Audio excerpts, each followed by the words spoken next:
پاک محمد مصطفیٰ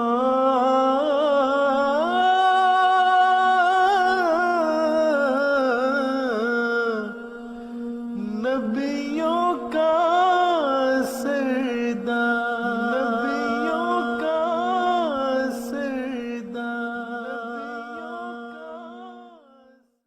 حضرت مصلح موعود رضی اللہ تعالیٰ عنہ حضرت صلی اللہ علیہ وسلم کے استقلال کا ایک واقعہ بیان کرتے ہیں۔ آپ فرماتے ہیں کہ جب یہ تعلیمیں بار بار مکہ والوں کو سنائی جانے لگیں اور شریف و طبع لوگوں کی رغبت اسلام کی طرف بڑھنے لگی تو ایک دن مکہ کے سردار جمع ہو کر آپ صلی اللہ علیہ وسلم کے چچا ابو طالب کے پاس آئے اور ان سے کہا کہ آپ ہمارے رئیس ہیں اور آپ کی خاطر ہم نے آپ کے بھتیجے محمد صلی اللہ علیہ وسلم کو کچھ نہیں کہا۔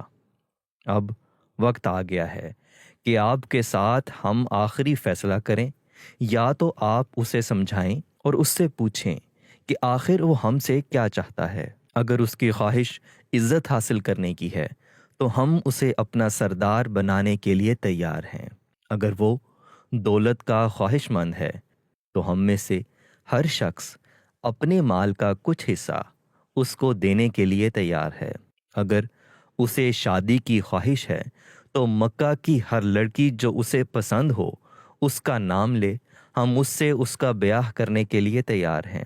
ہم اس کے بدلے میں اس سے کچھ نہیں چاہتے اور کسی بات سے نہیں روکتے، ہم صرف اتنا چاہتے ہیں کہ وہ ہمارے بتوں کو برا کہنا چھوڑ دے۔ وہ بے شک کہے خدا ایک ہے، مگر یہ نہ کہے کہ ہمارے بت برے ہیں۔ اگر وہ اتنی بات مان لے تو ہماری اس سے صلح ہو جائے گی۔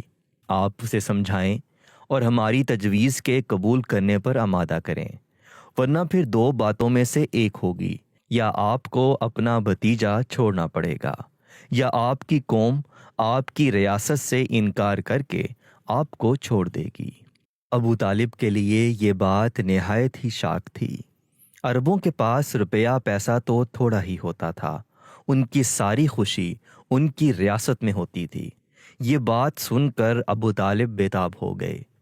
محمد رسول اللہ صلی اللہ علیہ وسلم کو بلوایا اور کہا کہ اے میرے بھتیجے، میری قوم میرے پاس آئی ہے اور اس نے مجھے یہ پیغام دیا ہے، اور ساتھ ہی انہوں نے مجھے یہ بھی کہہ دیا کہ اگر تمہارا بھتیجا ان باتوں میں سے کسی ایک بات پر بھی راضی نہ ہو تو پھر ہماری طرف سے ہر ایک قسم کی پیشکش ہو چکی ہے۔ اگر وہ اس پر بھی اپنے طریقے سے باز نہیں آتا تو آپ کا کام ہے کہ اسے چھوڑ دیں، اور اگر آپ اسے چھوڑنے کے لیے تیار نہ ہوں تو پھر ہم لوگ آپ کی ریاست سے انکار کر کے آپ کو چھوڑ دیں گے۔ جب ابو طالب نے یہ بات کی تو ان کی آنکھوں میں آنسو آ گئے۔ ان کے آنسوؤں کو دیکھ کر رسول کریم صلی اللہ علیہ وسلم کی آنکھوں میں بھی آنسو آ گئے، اور آپ نے فرمایا اے میرے چچا، میں یہ نہیں کہتا کہ آپ اپنی قوم کو چھوڑ دیں اور میرا ساتھ دیں، آپ بے شک میرا ساتھ چھوڑ دیں اور اپنی قوم کے ساتھ مل جائیں، لیکن مجھے خدائے وحدہ لا شریک کی قسم ہے کہ اگر سورج کو میرے دائیں اور چاند کو میرے بائیں لا کر کھڑا کر دیں تب بھی میں خدا تعالیٰ کی توحید کا آواز کرنے سے باز نہیں رہ سکتا۔ میں اپنے کام میں لگا رہوں گا جب تک خدا مجھے موت دے۔ آپ اپنی مصلحت کو خود سوچ لیں۔ یہ ایمان سے پر اور اخلاص سے بھرا ہوا جواب ابو طالب کی آنکھیں کھولنے کے لیے کافی تھا۔